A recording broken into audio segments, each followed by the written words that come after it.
একের পর এক যে তথ্য উঠে আসছে, একটা বড় সড়ো দুর্নীতির ছক সামনে আসছে। কিরকম দুর্নীতি?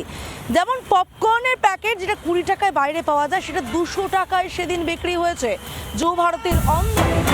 পপকর্ন নয়, একের পর এক যা দাম জানতে পারা যাচ্ছে। 20 টাকার বোতল 200 টাকায়, জলের বোতল 200 টাকায় বিক্রি হয়েছে, পপকর্ন 200 টাকায় বিক্রি হয়েছে।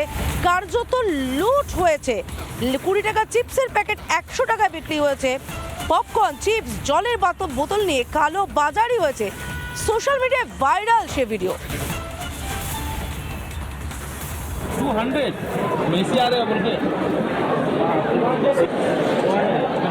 100 एक पीस इसका एक का है 100 ये 200 एक गिलास का दाम कितना 200 मेसी आ रहे हैं बोल के 100 एक पीस इसका एक का है 100 ये 200 एक गिलास का दाम कितना 200 मेसी आ रहे हैं बोल के